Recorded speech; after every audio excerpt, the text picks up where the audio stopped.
very warm welcome to this 1.1ness session. My name is Els, and for those of you who join us for the first time, let me give you a little bit of a background. We started this project way back in May 2020. That was in the middle of the pandemic, and it was a very stressful time for many, many people, and not only in the UK, but I would say globally. Several of us working for One Point Consulting or meditating on a regular basis. The meditation we practice is called Raja Yoga. It's the yoga of the mind. And I personally find this practice very beneficial, not only in the workplace, but also in my personal life.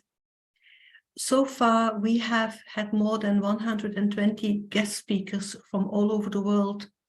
We have every second Friday a session at 9 a.m. UK time. And what we do is we invite these meditators and ask them to share their thoughts about a particular topic, but also to guide us into a short meditation. All the sessions have been recorded and they are available on YouTube. Today, I'm very pleased to welcome Joachim of Golo Pilz, who is originally from Germany, but he joins us from India, where he lives now. Golo is an experienced meditation teacher who lectures on a wide range of spiritual and environmental topics.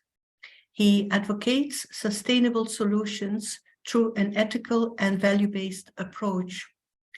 Golo founded the charitable trust IndiaCare, which has its headquarters in Berlin, in Germany, and that was in 1989, and he has been its president for more than 14 years now. Since its foundation, IndiaCare has regularly supported various medical and scientific projects in India.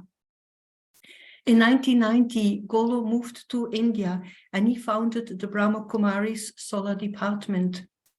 He has initiated various innovative research projects focused on rural adaptation with technical and financial collaboration from the Indian and German governments.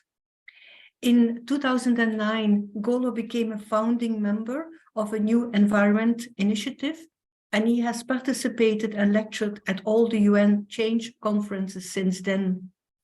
So the topic for today is a very interesting one: the never-ending story, the cycle of time, and the impact of our mindset from a scientific and spiritual perspective. So very warm welcome to you, Golo. Yeah, thank you very much, Els and the Oneness team for the opportunity to talk today on such an interesting topic of the never-ending story. And I'm going to share a bit of science and a bit of some experiments we're doing in India also on the relation between the mind and matter. And we also will have, of course, a little meditation at the end. And first of all, I would like to begin with a quote from Nikola Tesla, which is a very famous engineer who lived more than almost 100 years ago. And Nikola Tesla said, "The energy of a single thought may determine the motion of the universe." That's quite a great statement. And let us see if that holds true or what you think at the end of this presentation. So I would like to start with a very interesting scientist from UK. His name is Sir Roger Penrose. He's a former professor of Oxford University, and he came up with a very interesting book called The Cycle of Time. And in this, it's all about mathematics, and he does a lot of calculations. I basically understood the introduction of the book and a summary, but the maths is really high end. So basically what he said is that our universe has originated in a point in the Big Bang, has been exploded. And since then, they found out that the universe is constantly sort of expanding. They found this out, I think, 40, 50 years ago, in the 60s or 70s. And so as per the mathematics, there comes a point where all the matter has been fully expanded into eternity. And then there comes a moment of standstill. And as per mathematics, it's quite interesting. This is then the same condition as the singularity, the Big Bang. So you can read more in this about him under this Guardian article, which is on the bottom. And basically he says what happened is we are going through a big bang and expansion, and then at the end through a collapse. And again, the next big bang. He calls this time the eons. And this is basically the Big Bang, which is quite interesting idea. So far science is, majority of scientists agree that we're going through the Big Bang, and but nobody was knowing what comes at the end and what's at the beginning. So he's suggesting it's an ever-repeating expansion, contraction, expansion and contraction. And this is quite interesting because this coincides with the notion in Hinduism. In Hinduism, there is the belief that we are going through a large cycle of time. And this large cycle of time has different epochs, Sat Yuga, Treta Yuga, Dwapar Yuga, and the Kali Yuga. And interestingly, this idea in Hinduism is also reflected in our understanding of the cycle of time within the Brahma Kumaris. We understand that we're going through a big cycle of time. And as per Hinduism, but also as per our understanding, we are now at the end of this current cycle. And if you look in the world, you can see there are a lot of signals and signs that things are not going really well right now.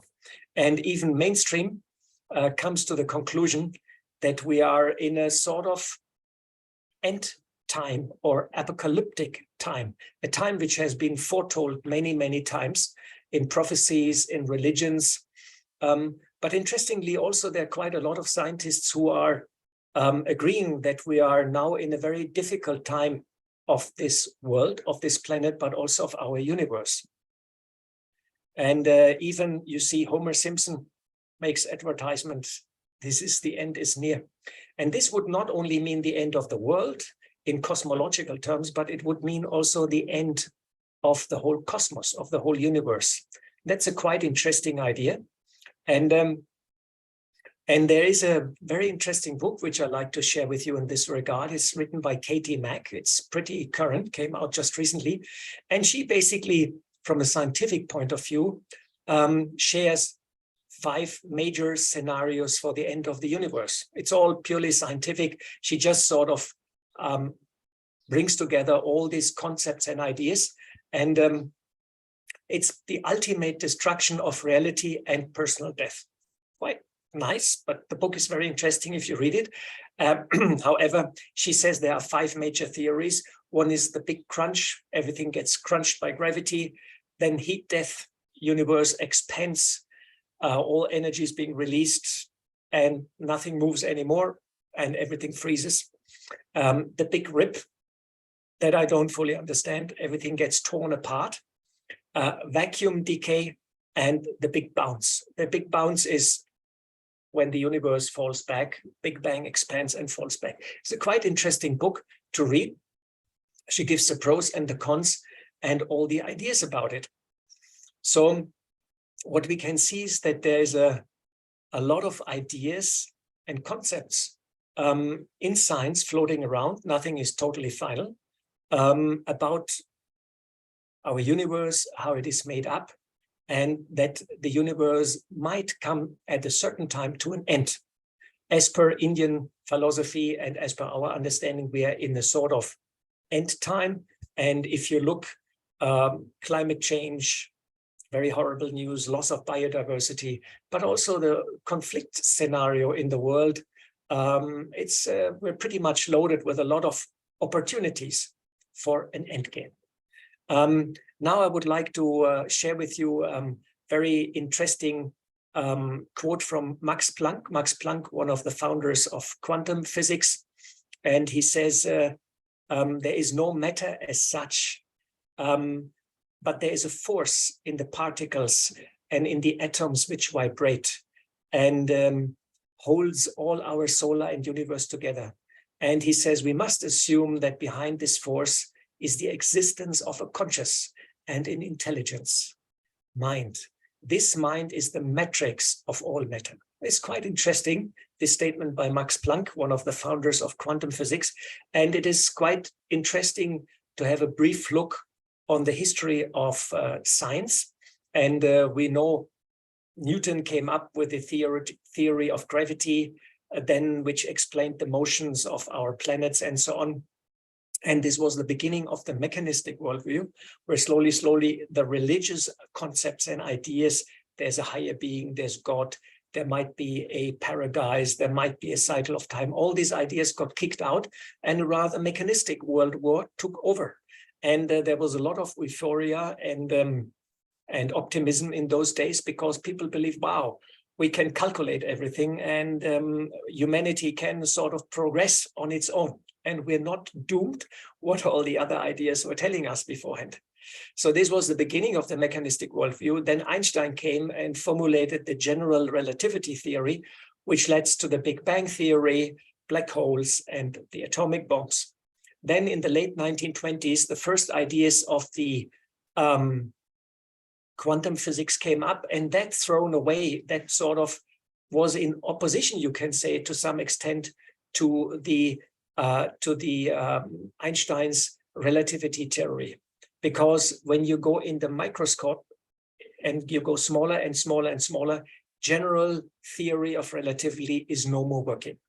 You can say almost that both theories are, in a way, opposing each other. And there are all these famous figures, Einstein, Bohr, Planck, Heisenberg, Schrödinger, and so on, which were propagating quantum physics. And at the end, late Einstein then agreed on the ideas of quantum physics, because the mathematics was just working out.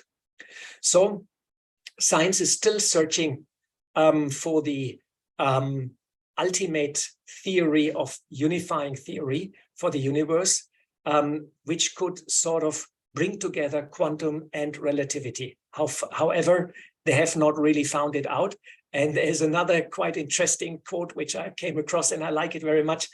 And I want to share with you. It just indicates that science really yet not know. And there are actually a couple of fields in the universe, the Higgs field, the ultra-weak gravity, the gravitational field, which science cannot explain. They know they are there. We have indirect observation of these fields. They know they are there. We know they're influencing but what exactly they're influencing, how we are interacting with them, this is not really clear yet. So history of physics, very brief. Aristotle said a bunch of stuff that was wrong. Galileo and Newton fixed things up. Then Einstein broke everything again. Now we basically got it all worked out, except for small, big, hot, cold, fast, heavy, and dark stuff. Turbulence and the concept of time. Pretty much everything we don't know exactly. It's quite interesting. So this was just a bit to give you an idea where science is right now and what are the different concepts and ideas. Of course, there is much more going on, and time simply doesn't permit to go more deep into it. Now, of course, the big question is our mind entangled with matter? This is the big question, which, of course, everybody's asking. And science is also asking this question: what is actually holding the universe together? What is holding the atoms together? What is holding the fields together? Because the smaller you go in elemental particles, at the end, the math tells us they are massless. It's pure energy. It's pure information. And this is very mind-boggling. So out there's a lot of idea about the quantum field, about quantum consciousness, and there's even something called quantum mysticism. So many theories, hypotheses, speculations that our mind is entangled with the quantum field. And this debate is going on almost for 100 years. There's also ideas of multiple universes. It means whenever I take a decision or an action, the wave function collapses and two universes are being created. And so we are now actually living in trillions and billions of multiple universes, and some Hollywood films, of course, are dwelling of that concept that you can travel from one parallel universe to the other. And of course, we're searching for the God particle, the Higgs boson, and we look a lot. We have the colliders in Switzerland is the biggest collider. I think it's a ring of 12 kilometers or something. And interestingly, outside at the entrance of this big collider in Switzerland is a picture of the dancing Shiva, which is 2,500, 3,000 years old, symbol from India. So what is clear is that science so far rejects the idea of the soul and God, at least mainstream, but they call him an intelligence creation, because so far science has come and they found out there is an intelligence. There is an intelligence because the universe is so beautifully organized. It's just too perfect, everything. And the best is we can become aware and observe everything. So now let us come to some of the experiments which have been done in the last 30, 40 years by very influential university, Harvard, Oxford. They did a lot of experiments, the Pearl experiment, Tiller did pH experiment, Rupert Sheldrake experimented on the morphogenetic field, Albert Popp wrote about biophoton, then a lot of healing powers through prayers, and Emoto, also the water crystals. So there's hundreds of experiments which sort of indicate that our mind is actually entangled with matter, and there is an interaction between both. I would like to share with you some signs of Ellen Langer. She's a professor at Harvard and the founder of positive psychology, studies of illusion control, aging, and mindfulness theory. So she did a very interesting experiment with old people. She put 10 in a house which was equipped quite normal, old people of age of 80, and she examined them careful, and 10 people she put in a house which was equipped in the styles of the 50s and 60s. And she told these 10 old people to discuss only things of the 50s and 60s. The television was of that time, the newspaper was of that time, even the cloth was of at that time, and the food was of that time. And after some time, she compared both groups. And the interesting part was that in the examination, the experimented group, which was in the house, which was different, means in the stage, in the design of the 60s, the group showed improvements, significant improvements in physical strength, dexterity, gait, posture, perception, memory, cognition, taste sensitivity, hearing, and vision, because they just thought they're living 40 years when they were younger, because just they changed the outer circumstances.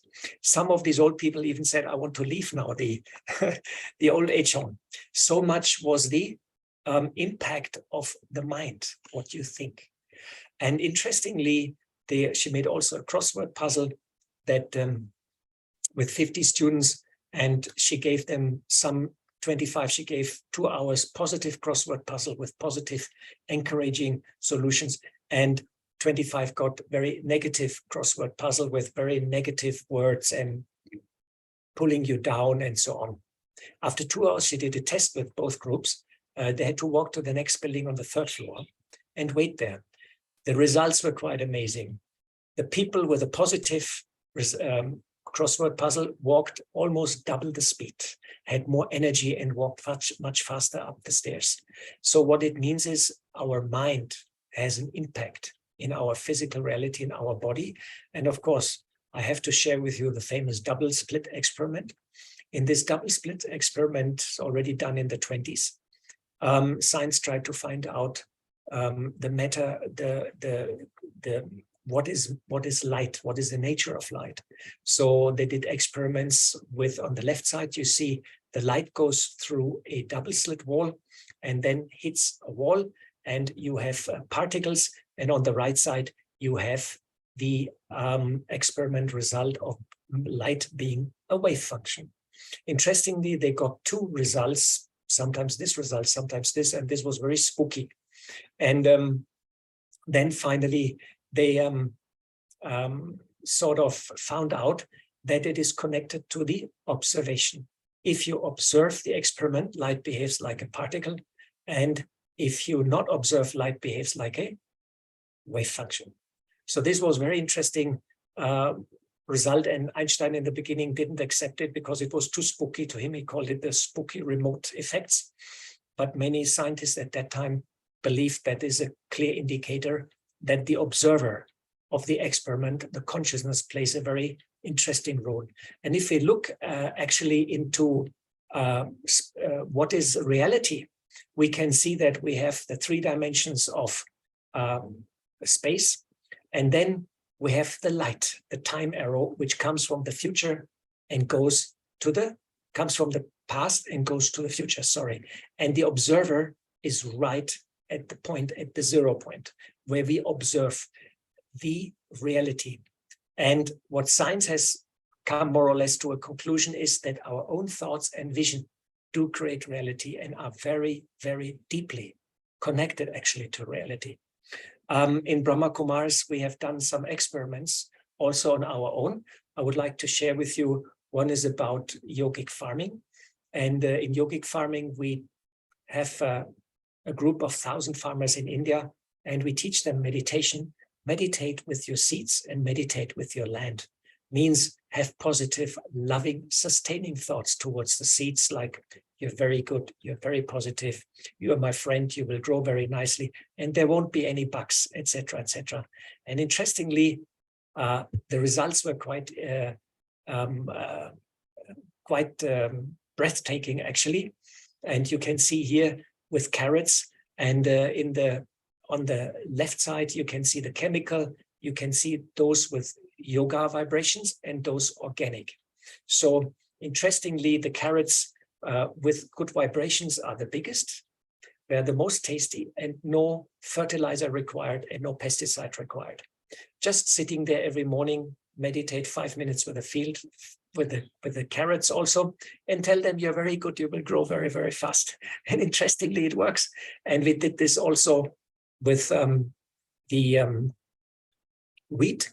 And you can see here wheat with meditation and wheat without meditation. And there's a clear difference. We are now, we have worked with the university together and did a research paper, which has been published in an agriculture magazine.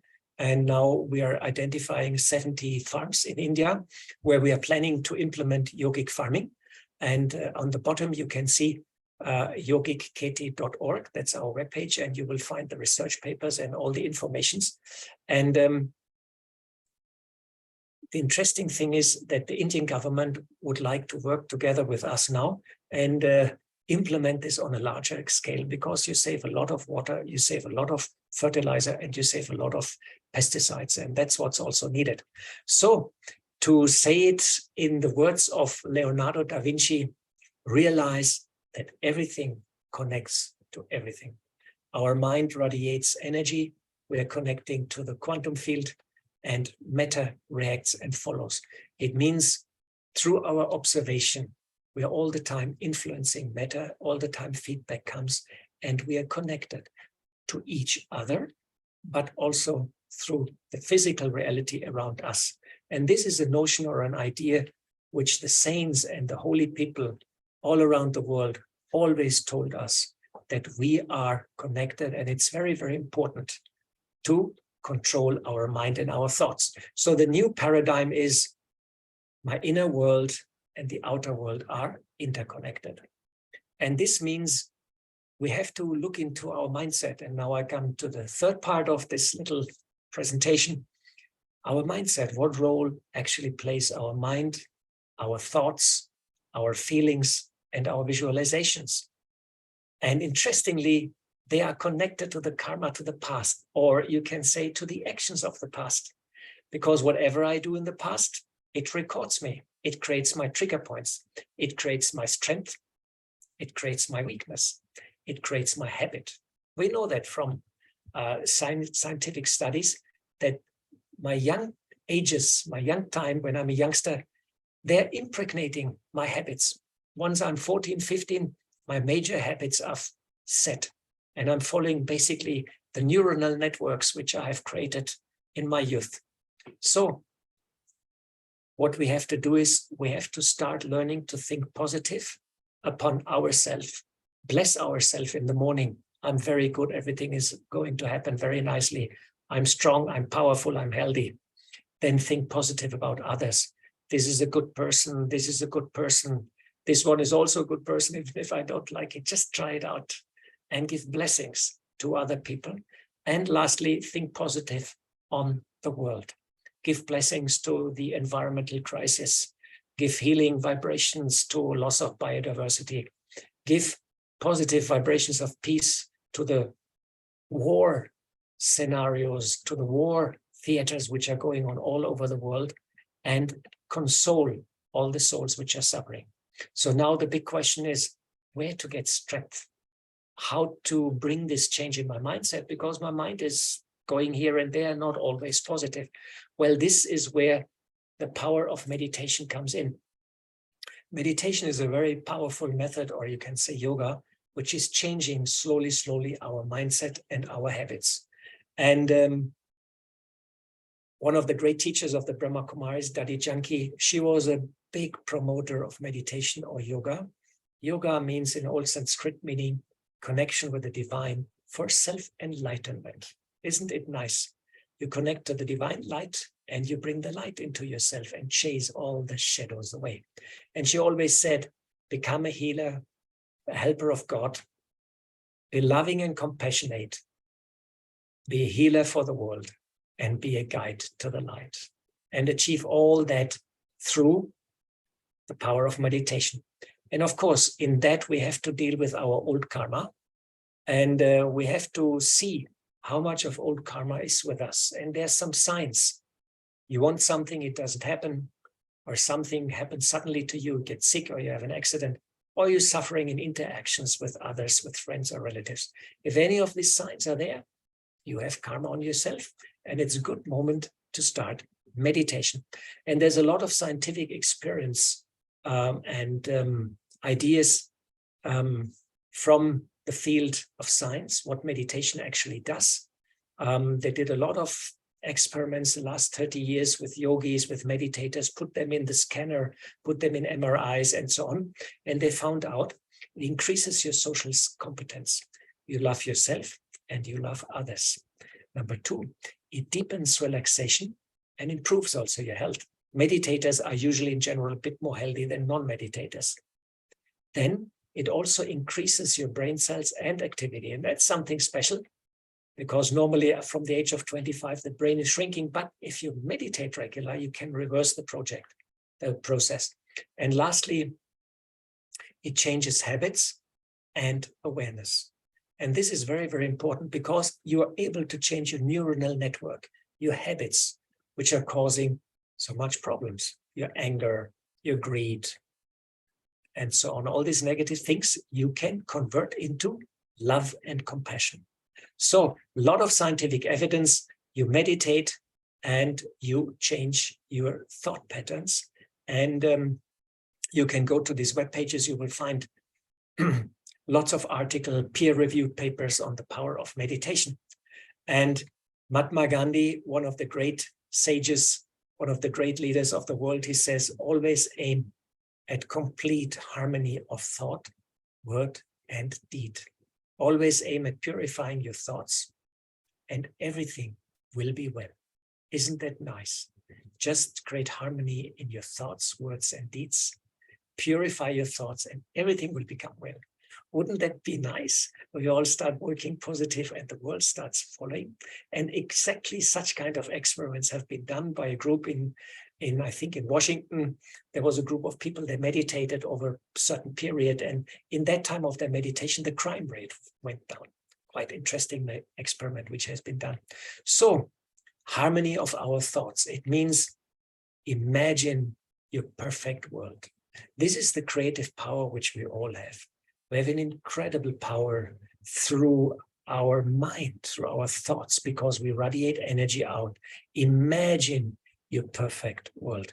And we're not alone with the power of imagination. Einstein said, imagination is more important than knowledge. Quite interesting.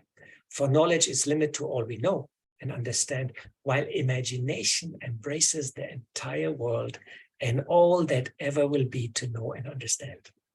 When you imagine, you use the power of your mind, your thoughts. And what should we imagine? Of course, a world of beauty and a world of perfection. And this is very, very important, that every morning when we get up, we take this 5 minutes or 10 minutes and we meditate. And we embrace these topics. We visualize love. We feel love. We create harmony in our thoughts. We create peace in our thoughts. We visualize a beautiful world, a peaceful world, a world of perfection, of bliss, of purity, prosperity, happiness, timeless, and just. Wouldn't it be nice to have such a world? So I come to the end of this little talk, and I know this was a lot of information on a very, very short time. I hope it was not too much. And I sort of shared with you a bit about the cycle of time. What are the ideas, the concepts from a cosmological viewpoint? What is matter? What is reality? How we perceive it? And that the mind has an impact in it, that we're all connected to the physical reality all the time. Our thoughts, our energy radiate out. And this is why it is so positive that we change our mindset. We become positive, harmonious, and loving. And by doing so, we start changing the energy field. We have an impact in physical reality, and we use our creative power, and we can steer the world towards a bright and loving future. So thank you very much. And for the end, I would like to do a meditation with you. I have a nice background photo. So maybe you just relax and we do 5 minutes, 3 minutes meditation. So I'm concentrating my mind and focus on the forehead. I am a being of light. I am loving. I am positive. And I am peaceful. These are my qualities. I am connecting to the divine light, the supreme being. I'm drawing power from above. I become a lighthouse and a lighthouse. And I'm radiating love, peace, and harmony into the world, to all the souls which are suffering, to nature, which is unbalanced, to the animals, to the earth, the wind, the fire, and the water, to all the elements. I'm sending love and peace. I'm visualizing holding a beautiful world in my hands. This is the future world. We call it Satyuga, the world of perfection, the age of truth. It's also called paradise. I'm visualizing such a beautiful, perfect world. And I'm there, and this world is very loving, very peaceful. It's very beautiful. And I see that the current world is slowly changing towards such beautiful new world. And this is the creation. And this is the secret power of our mind. We are creators. We are powerful. And we are loving and peaceful. Om Shanti. Thank you very much for joining me in this meditation. And I hope a little bit we could generate that energy field, that experience, which is, as we heard, much more important than knowledge. Visualizing is more important than the knowledge. So thank you very much. And I would like to share with you also an initiative which we have set up. It's called Yogis for Future. And we are inviting like-minded people to join us and to meditate every morning for 4 to 5 minutes to 6 minutes, meditation for the self, meditation for the world, for the environment, for friends, for relation, and so on. Just join us, have a look.